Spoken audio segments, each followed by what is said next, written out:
Debonair.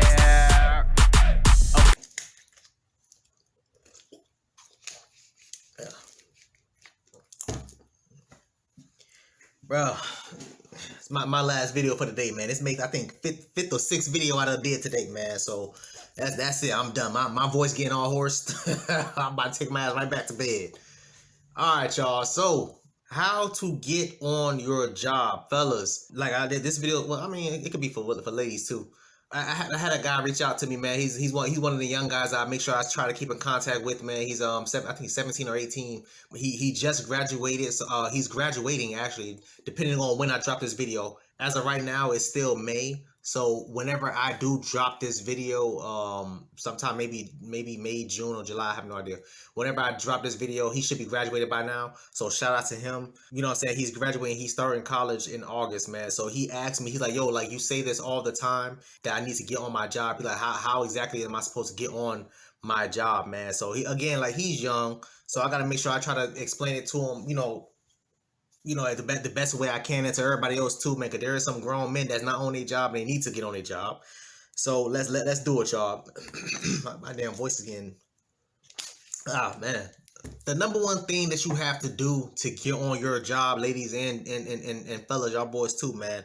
The number one thing that y'all have to do to get on your job is you're gonna have to eliminate all distractions. You're gonna have to eliminate all distractions. Prime example, man, like when I first got enrolled into grad school, one of the first things I did, I uninstalled Instagram, I uninstalled Facebook, I logged out of everything, bro. Even my YouTube. Like if y'all remember, I disappeared for like a year and a half. Couldn't nobody see or hear from me, man. I was gone.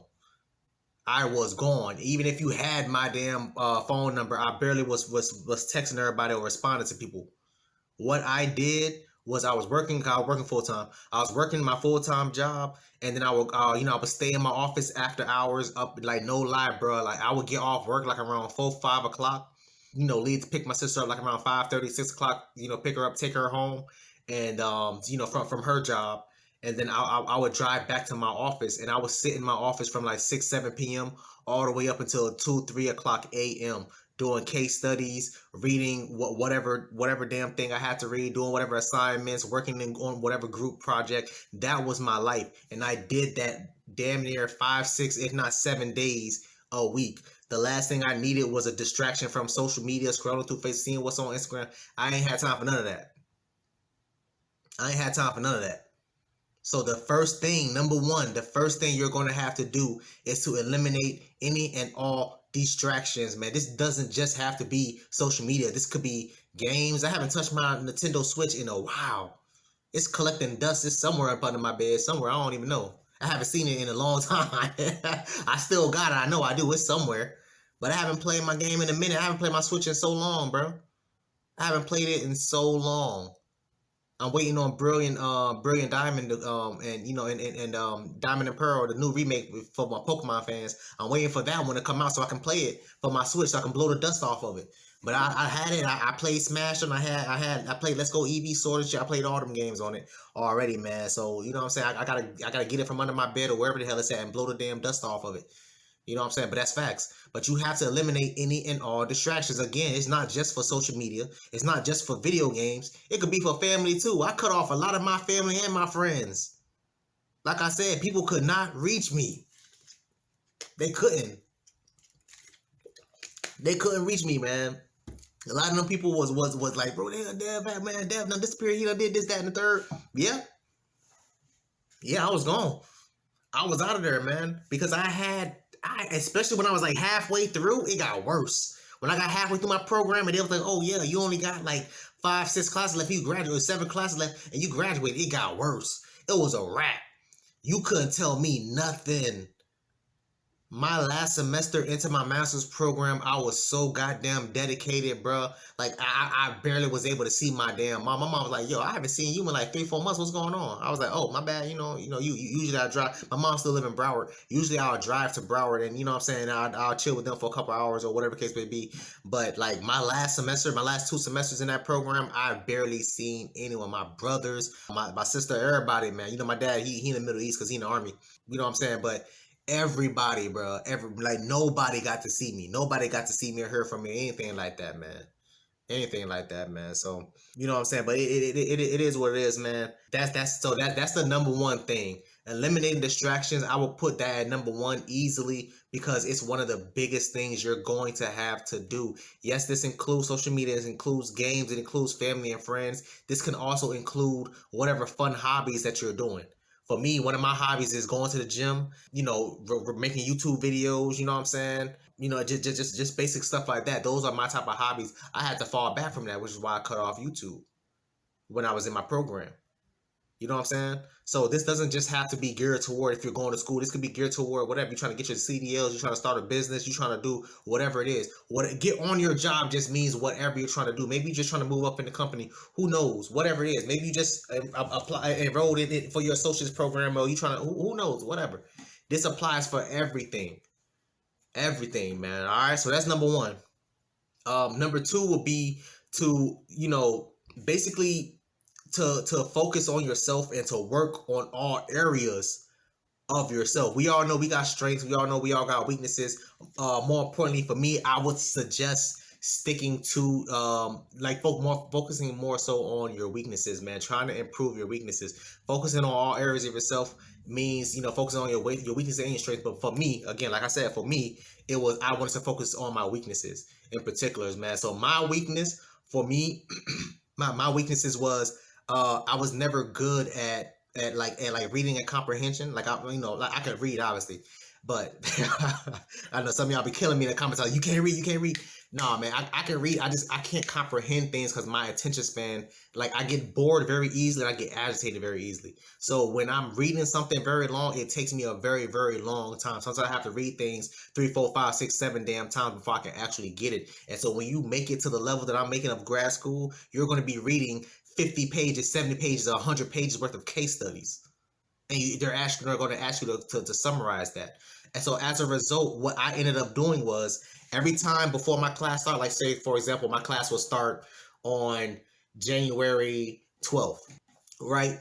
Usually January 2nd, January 3rd, your syllabus, back then they used to call it back then they call it Canvas. I mean, they call it Canvas for grad school, but the syllabus and everything will be available to you. Sometimes even some of your coursework will be available to you. So when January 2nd, January 3rd come, even though classes don't start until January 10th or January 15th or January whatever, soon as that syllabus and that tab was available, I got on it. I was reading the case studies, I was reading the chapters, I was printing out all my PowerPoints with the notes on the side so I can make my notes to it, and that's how I was able to do it. I was always trying to make sure that I was at least 2, if not 3 weeks ahead of the class of the current damn lecture. So by the time week 1 start, I'm already on week 3, week 4 doing ABC 1, 2, 3. You know what I'm saying? So that was me. And again, like I said, that was a weakness for me. My weakness is reading and comprehension. I can read whatever damn thing, and then eventually I'm like, bro, I don't got time. I'm not trying to read this, man. I'm bored, man. Like, let me do this. You know what I'm saying? And it is what it is. I looked myself in the mirror and I recognized what was my weakness, and I damn went after it, and I tried my best to master it. Even though now I'm still pretty bad at it. Now you have me read something, I'm not trying to read that. My brain trying to read that, bro. Like, no, I can care less. You know what I'm saying? But that's just me. That's who I am. I was always a math person. I was always a numbers person. I was always able to, you know what I'm saying, to do math. And not only just that, I was always able to write things. I was way better at writing than reading and comprehension. I don't know why. I have no idea. I can write all day long. And I mainly, give props to my mom, man, because my mom used to always do stuff like that when I was younger, bro. Like every time I wanted to go outside, every time I wanted to go, to a party with my friends, the first time my mom would be like, oh, well, write an essay on it. You know what I'm saying? My mom back then, she was a substitute teacher, so she was always make sure she was grading our papers, man. My mom used to make us go to the library and check out like encyclopedias, dictionaries, like what Webster's and stuff like that. And we would have to write things out of those things, man. Like we would have to write in the Webster dictionary. We would have to choose 10 words, and we would have to come up with a story using those 10 words. She would make us read encyclopedias and make us summarize each chapter of encyclopedias. She would make us just read up on anything and make us like not only just write about it but talk about it every single day. My mom always made me and my sister do stuff like that, bro. So every time so we was growing up, we wanted to do something, we had to write about it anything we wanted to do. Or you want to go to McDonald's, write me a story about blah, blah, blah, blah. Or you want to go here, well, tell me about this, that, and the third. That's why I was always so damn good. When it came to writing, I could do writing in my sleep, bro.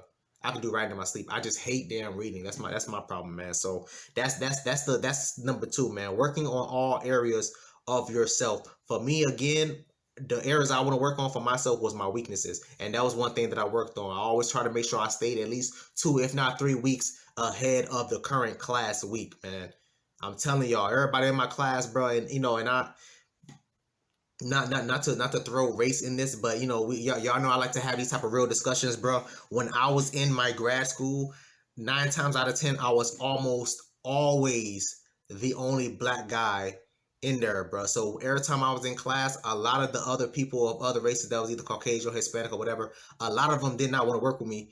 More than likely, probably because I was black, whatever, it is what it is. But once they saw that I grasped the material, once they saw my presentations, once they saw that I knew, majority of the context, then they want to start becoming friends. Then they want to start do this, that, and the third. By that time, I was like, nah, bro, I'm good. I ain't trying to, like, nah, bro, you ain't want to talk to me the first week of school. Why you trying to talk to me now? You know what I'm saying? But it is what it is, man. So that's number 2, man. The third one, I would say, the third one, I would say, don't quit, man. Don't quit. Don't have a quitter's mindset. Don't do stuff like that, bro. Do not do stuff like that. I'm telling y'all right now, as hard as it gets, bro.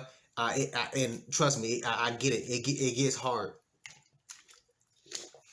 Damn, this is my last video, y'all. I'm done. I did like 6 videos today. As hard as it gets, man, I'm telling y'all right now, do not quit, because once you hit that finish line, bro, it's going to be well worth it, bro. And you're going to be feeling as accomplished as hell. I'm telling y'all right now.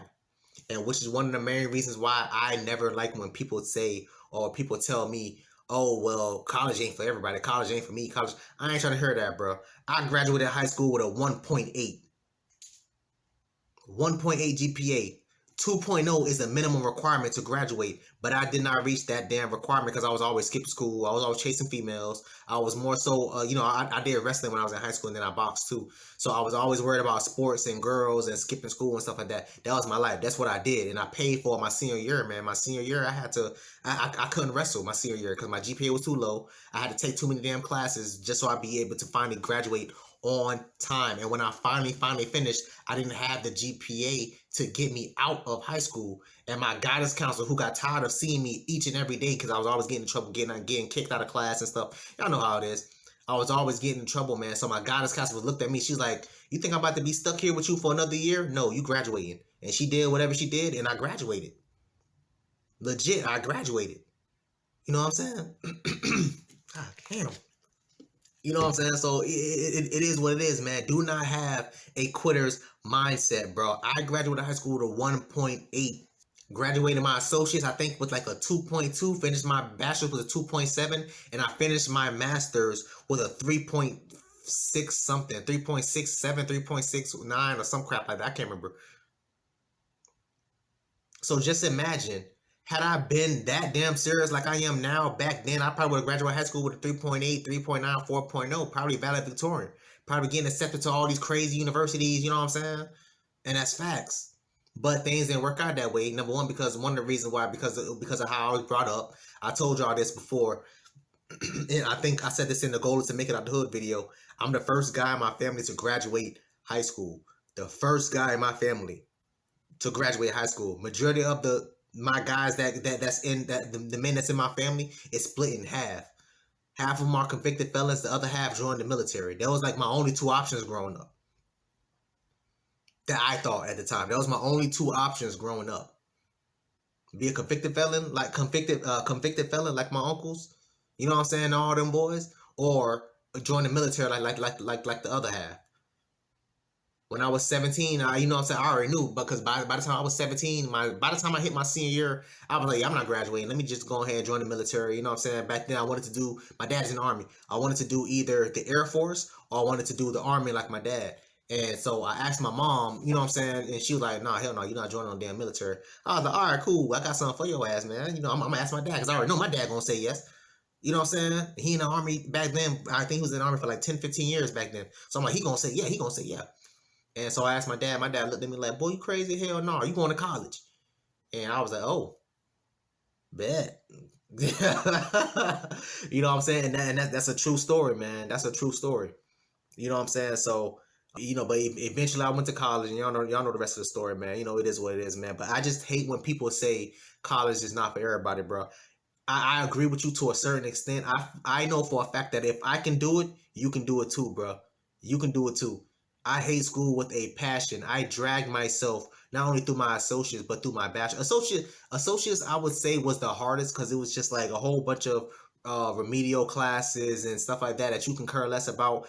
I would say by the time I started my bachelor's, I started to become a little bit more interested and a little more serious in my program. And when I started my master's, it was a wrap. I was like dead for a set. You know what I'm saying? Like as soon as I enrolled, as soon as I accepted my first day in class, I hit the ground running, bro. I was not playing around, bro. I was dead ass serious. You know what I'm saying? But stuff like that doesn't happen is because it didn't happen until I reached a certain age or until I became old enough or mature enough. You know what I'm saying? So I just don't like when people have that type of mindset, man. So do not have a quitter's mindset. Believe me, it was plenty of nights, boy, when I was up in there crying in that damn shower trying to figure out how I'm gonna be able to submit this PowerPoint, submit this paper in time. It was plenty of nights, man, but I kept doing it, bro. I told myself, hey, yo, if I could just type a page and a half every single day for the next 2 weeks, that should be at least close to 20 pages. That should be good enough to submit. You know what I'm saying? So, and that's just the way it goes, man. This video went on a little longer than I expected. I honestly didn't think it would be this long. You know what I'm saying? But I just need y'all to do. I'm telling y'all, like these are the type of things. These three things is how to get on your job, man. How to get on your job. You have to eliminate distractions. You have to work on yourself on whatever area or all areas. And then number 3, you cannot have a quitter's mindset, man. Those 3 things, I'm telling y'all boys, man, you have, and girls too, I'm telling y'all that you have to do these things to be able to get on your job. There's other ones that I can name, but then it'll be too long. I don't got time for stuff like that. These 3 things are the main 3 things that you need to know and that you need to do in order to become successful in whatever area you're trying to master, whatever it is you're trying to do. These are the 3 things that I applied myself back when I was doing my master's program. These are the things that I continue to apply to this day. You know what I'm saying? So y'all gotta excuse me for my voice, man. My voice, man, I did like 6 videos today. My voice is scratched up. I'm done. I'm done, man. So please, y'all, just make sure y'all follow those 3 things, and you are going to be good, man. You have to be able to stay. Somebody asked, not the same person, but somebody also asked me what motivated me to stay up and to keep doing these things, man. I want to tell y'all this, man. Maybe I should do a separate video on that. Maybe I should do a separate video. No, you know what? I'm gonna keep this in the same video, and like I'll probably split it in half. I'll probably upload it again, like the second half, something like that, man.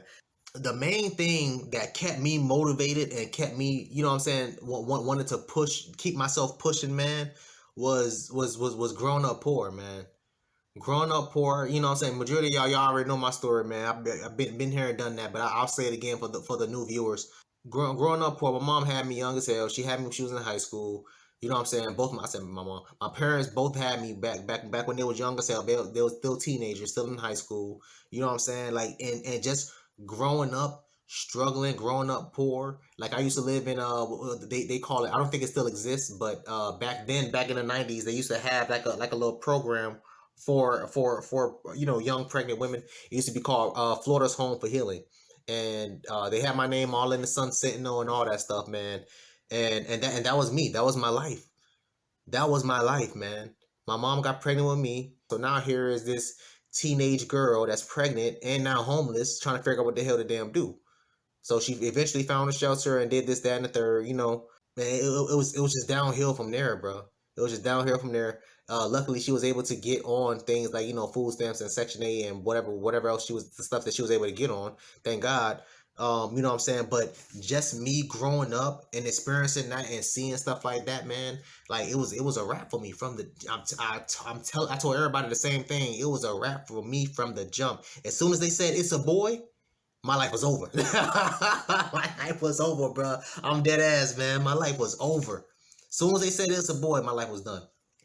You know what I'm saying? But just growing up poor, seeing everybody going through stuff like that, bro. Like all my uncles was, robbing and selling stuff. Y'all know how it is. Whatever. And just growing up and seeing everybody struggling, man. growing up, seeing everybody struggling, walking up and down the hood every single day, man. Like, you know what I'm saying? Walking to the corner store, doing whatever, hanging with my homeboy, hanging with whoever the hell I hang with. I couldn't help but notice, like, every time I was walking up and down those streets, I always seen the same group of guys. I always seen the same group of women. Majority of these people was older than me. Older than me, talking about, yeah, man, I've been doing this on this corner for 30-some years now, 30-some years, 40-some years. And I'm looking like, you've been here for 30 damn years. Have you never been outside? You never thought to move out? You never thought to move up? You never thought to, hey, let me not be stagnant in life and try to do something better for myself or my kids? A lot of them don't have that type of mindset, which is the main reason why when I moved out of the hood, bro, I felt indifferent about it. I ain't gonna cap with y'all, man. I had mixed emotions about it, but at the end of the day, I think like this, man. It was the best thing that happened to me. Like, legit, it was the best thing that happened to me. Mainly because I was able to see more of the world, man, and I more so put that on. Shout out to Broward College, man. That's where I did my 4 years at, man. I went to Broward College. You know what I'm saying? I did a whole bunch of things like SGA, Connect to Complete, Brother to Brother. They had us flying everywhere, doing this, that, and the third, and networking with people and learning with a whole bunch of stuff that I never knew about or never thought of it damn existed. They had me going places that I never thought I could damn go. And that's facts. So shout out to them, man, because growing up in the hood, man, I'm thinking this how everybody living. I'm thinking this the norm. That stuff on TV, that's fake. Ain't nobody living in no 20-bedroom house, man. That's fake. That's the mindset I was having back then. That's facts. That's facts. I used to live in Buffalo, New York, but Buffalo, New York was another damn hood.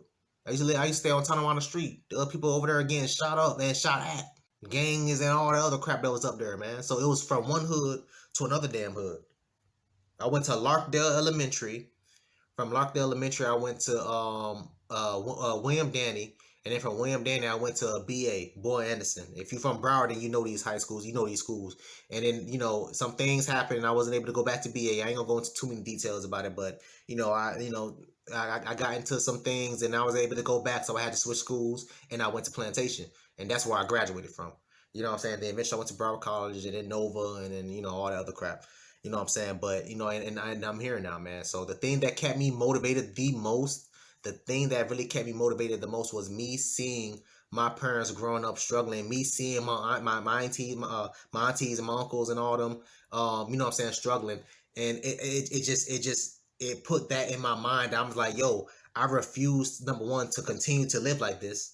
Number one. But number two, I refuse to, whenever I do decide to have kids, I refuse to have my kids go through this same damn nonsense. And the same damn nonsense.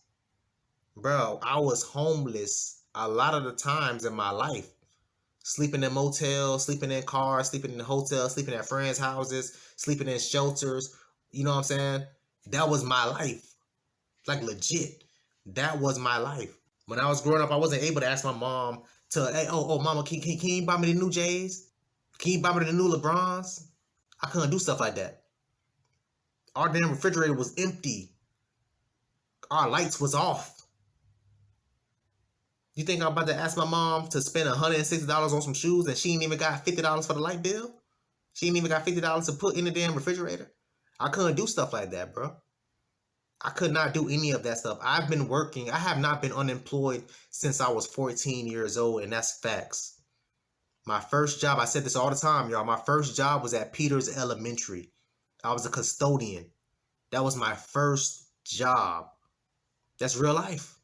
And before that, I was like, you know, selling CDs and DVDs and cutting grass and stuff like that for money. I was always doing stuff since I was like 11, 12 years old. Back when LimeWire was a thing.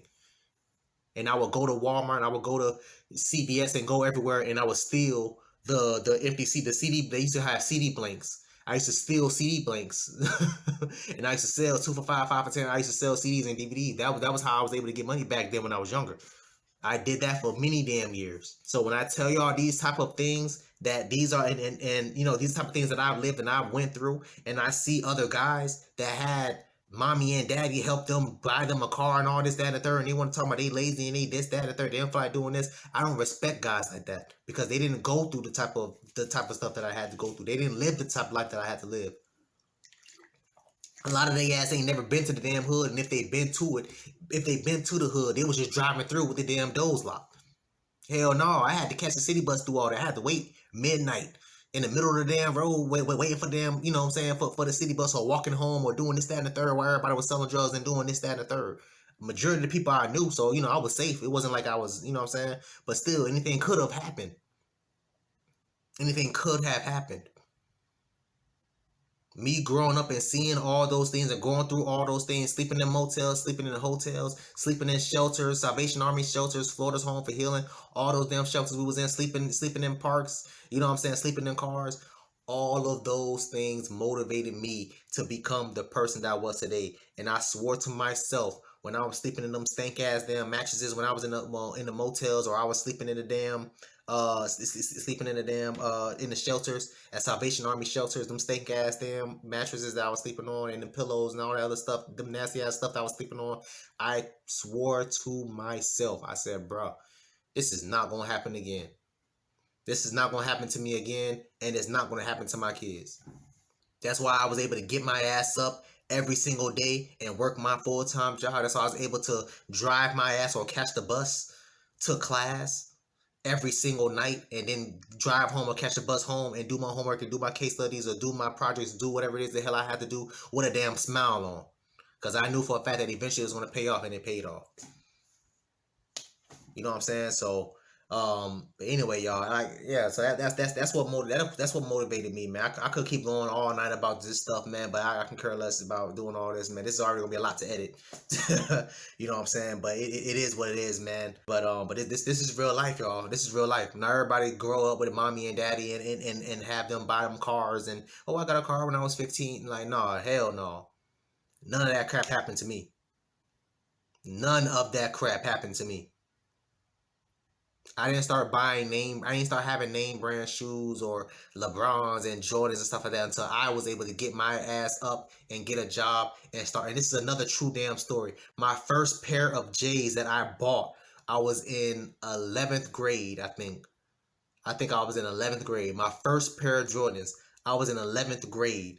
I saved up my whole summer, 3-4 months for a pair for I think I bought one pair.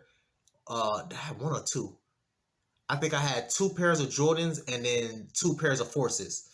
One black Jordan, one white and blue Jordans, and then all black Forces and all white Forces. Those are the 4 shoes that I saved up for the whole summer, you know, some clothes and stuff. I saved up that whole summer. My first day of my junior year, I was fresh as hell. Jordan t-shirt, you know, Jordan's sweatpants and Jordan shoes. I thought I was so damn fresh. True damn story. I got to the damn lunch line, and you know, usually you'll fill out a form for free lunch, and she gave me the form, and she's like, oh, well, you know, if you haven't been approved yet, so you have to pay. And I reached in my wallet, and I ain't have $1 in that damn thing. I ain't have $1 in my damn wallet.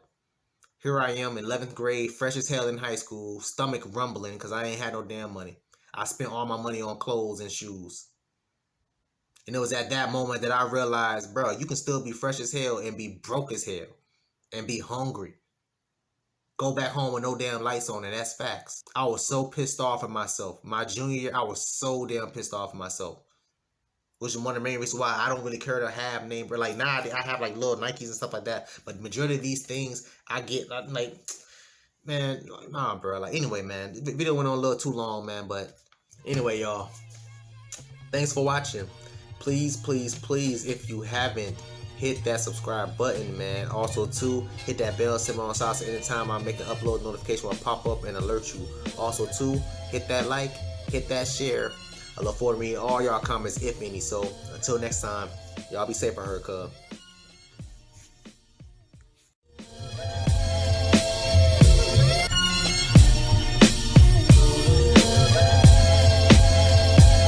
The finish line, I ran past it. So egotistic, so cocky, so conceited, cause I'm better than your average. I'm mad sick when I spit that shit. When I spit that flow, she gon' want to catch my drift. Soon as a nigga get some money, they try to spit on it. They ain't